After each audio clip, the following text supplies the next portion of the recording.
Hi everyone, Brooke Reilly sitting here with Vice President for Finance Candidate Barbora Hriňáková. Barbora, thanks for joining me today. Thank you for having me. Barbora, so you're running for the role of Vice President for Finance. Can you explain to me why you decided to run for this role? Yeah, so I have been in this position for the past few months, and I really enjoyed doing it. And I found like a way how to work in the finance system, and how to get like everything to students as fast as possible and in an efficient way. And that's why I would love to continue doing it. So you've previously served on this position for the past few months, and you've been on SGA for the last 2 years. Can you elaborate on some of the things that you've done in this position and prior to that? Yeah, so my first year on SGA, I was working as student experience senator, and during that year, I was with two other girls that were doing the same position, and we are trying to work on women's center, which some other senators are working on right now. So they took over the initiative, and they're working on that right now. And my second year, I was in a sophomore class cabinet. I was a senator, and I was trying to get the Tater Hall desks fixed, which is also an initiative that's being like taken over someone right now. And like partially it's been done, but there is still like a few classrooms that like need to be done. And then since November, I was in this position of vice president for finance. And during that time, we basically hired a financial assistant, which was a great help for SGA finances. And like it helped really with efficiency, but there's still like a lot of work to be done for the vice president for finance. And it's basically our financial assistant more helps with everything that's like in the background. So like she more communicate with the finances, and I communicate with the students and our advisor. So basically we also were able to get the credit card again, so the students have easy access to their money. And we were also there's few finance policies that were changed, like students are now able to request funds for food when they're at the conferences, which wasn't a thing. We used to always only pay for transportation, hotel, and registration fee. So now we added food. And also we changed the budgeting. It's not for the whole year, it's now just done semesterly. So basically now student organizations only have to plan for fall semester, which gives them like better time and like more time to like plan for each event. And obviously it's easier to plan for half a semester than for the whole year. And obviously a major component of this role is managing finances for student organizations. How will you push to get the best finances for each organization in your time in this role?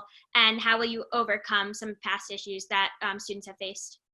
So obviously, like I'm always going to be here advocating for students. So what I'm going to hear, I'm going to try to push like through administrators and like talk to them and like tell them where we are at, and like advocate for how much money we need. Like I see it on campus, like how like some students need, like some student organization needs more money for certain events.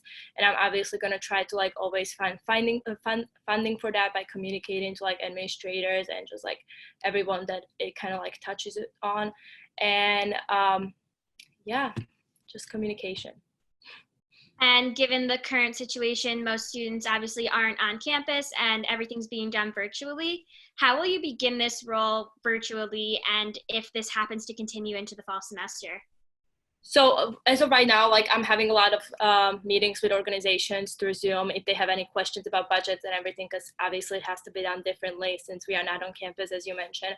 So I think I'm just going to continue doing that, having the communication through emails, make sure that everything is up to order, especially with like changing of e-board members from like each organization. So we have the updated list, and then we can communicate clearly and explain the finance policies and have some meetings with them and trying to like explain them how like the year would go once we come back on campus.